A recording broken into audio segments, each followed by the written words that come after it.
Alright. Once again, welcome back mga kabayan dito po sa ating munting YouTube channel, ang Nerds TV 51. Pag-usapan po natin mga kababayan, ito pong mga DDS na nakulong po. Diyan nga po sa Doha, Qatar. Paano po ito po ay nagsagawa ng rally. Diyan nga po sa Qatar, na alam naman po natin diyan sa Qatar, napakahigpit po ng kanila pong ipinatutupad na batas. Sapagkat diyan nga po ay pinagbabawal ang mga sinatawag ng mga political rally. Ito palang mga DDS na OFW mga kababayan, pinagbawalan na pala mga ito na huwag silang magsasagawa. Ang problema, masyado po silang matitigas ang ulo.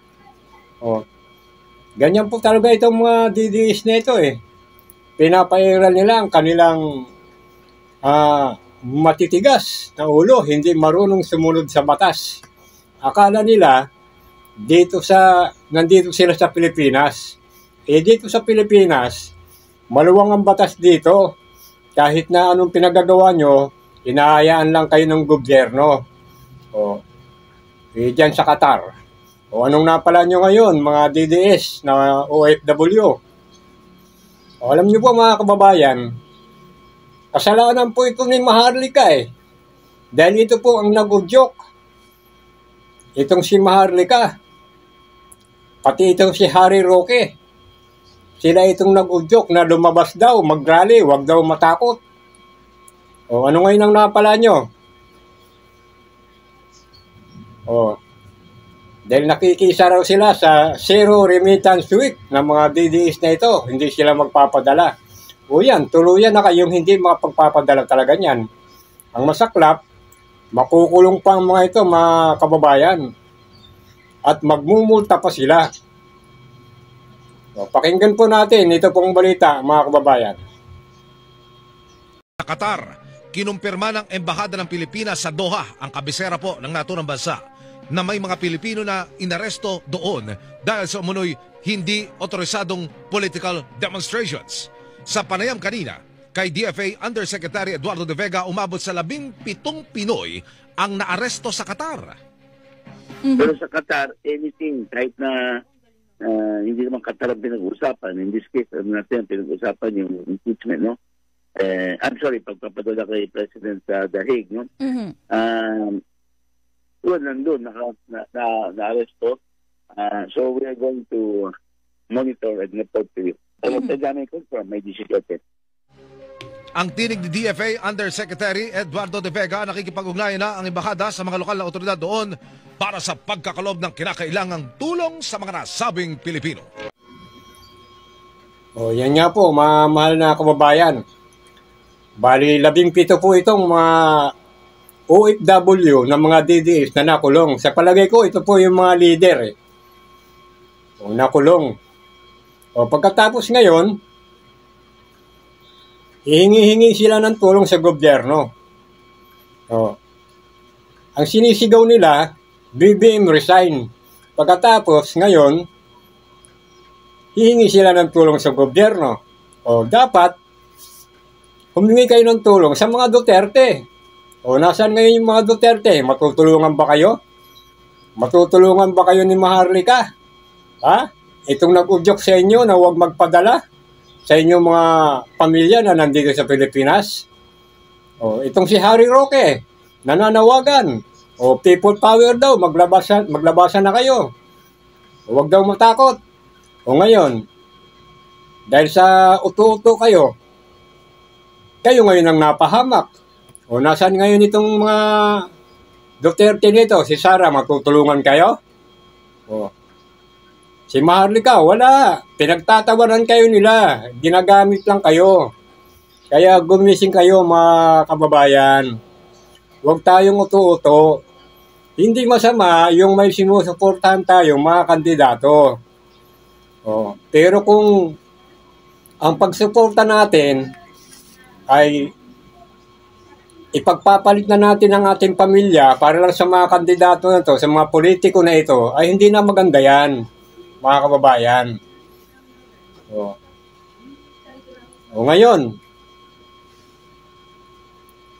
ginagawa na ng gobyerno ang paraan para matulungan kayo. O kita nyo na? O, yung gobyerno na gusto ninyong pabagsakin, ito ngayon ang tutulong sa inyo. Si PBBM pa rin ang pag-asa ninyo ngayon. O, ganyan kabait si PBBM. Kung ano-anong pinagsisigaw ninyo, sinasabihan ninyong bangag, adik, weak leader daw.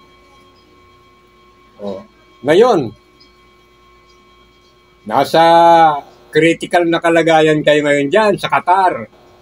O, sino ang aasahan ninyo ngayon? Ang gobyerno. Ang gobyerno pa rin ni PBBM ang tutulong sa inyo ngayon. Eh kung ako lang kay PBBM, hayaan ko na mga yan eh. O bakit ka pa tutulungan yan? O kaya lang, hindi ganyan ang ating presidente. O gagawin niya pa rin ang lahat para matulungan kayo dyan. Ang masaklap, dyan sa Qatar, malamang talagang ipapadeport kayo. Ibabalik kayo dito sa Pilipinas at magmumulta pa kayo. Diyan, ang pagkakalam ko mga kababayan, aabot daw ata ng 500 to 700,000 ang kanilang multa at makukulong sila ng 6 na buwan ata hanggang 3 taon. O paano na yung mga pamilya ninyo, umasa sa inyo? O kayo ngayon ang naperwisyo? O yan ang sinasabi natin. Huwag kayong makikinig dyan kay Maharlika. Ito dapat ang makulong si Maharlika eh. Itong nag-udyok dito sa mga OFW na ito eh. O itong si Harry Roque. Ayan ang nanawagan eh. Mag-people power daw. Lumabas kayo. Huwag kayong matakot. O. Nagpagdala kayo masyado sa inyong emosyon, mga kababayan. O ngayon, yung mga pamilya ninyo, umasa. Paano kung isa sa pamilya ninyo may sakit? Nangangailangan ng gamot. O yung mga anak ninyo nag-aaral. Paano pa mag-aaral yan kung wala na kayong trabaho? Sigurado tanggal kayo sa trabaho eh. I-deport kayo eh. O yan ang napapala ninyo sa pakikinig ninyo dito sa mga sinusuportahan ninyo. O ngayon, matutulungan kaya kayo ng mga Duterte na ito? O mga kabayan, kayo po sumagot. Sino ngayon ang tutulong sa inyo dyan? O hindi ba ang gobyerno pa rin? Na gobyerno na gusto ninyong pabagsakin? Wow, ang titindi nyo. Gising mga kababayan. Huwag kayong masyadong nagpapauto dyan sa mga Duterte na yan. Sa mga vlogger ng DDS na ito. O, itong si Maharlika.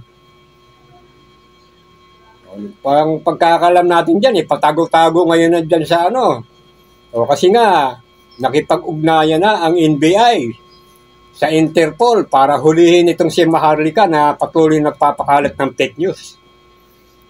O, ang problema, pati itong mga OFW, dinadamay niya. O, itong nag-udyok dito si Maharlika eh. O, pati itong si Harry Roque. O yan mga kababayan, hanggang dito lang po muna tayo. Kaya sa mga kababayan natin dyan na DDS dyan sa Qatar, sana magising na tayo. O kita ninyo, gobyerno gagawa ng paraan ng gobyerno para matulungan kayo dyan. O sa kabila ng inyong mga pinaggagawa, sa kabila ng inyong pagtawag kay BBM na adik, bangag, weak leader, siya pa rin ang tutulong sa inyo ngayon dyan. O ganyan kamahal ni PBBM ang mga mamamayang Pilipino. Kahit na inalipusta na siya, kung ano-ano pinagsasabi, tutulungan niya pa rin. Yan ang presidente. Kaya ito ang dapat natin suportahan mga kababayan. O hanggang sa muli, ito po ang Nards TV51. Kung hindi po kayo nakapag-subscribe, mag-subscribe po kayo at huwag kalimutan i-click ang notification bell para po maging updated po kayo sa ating pong mga reaction video na ating pong i-upload. Dito lang po sa Nards TV51.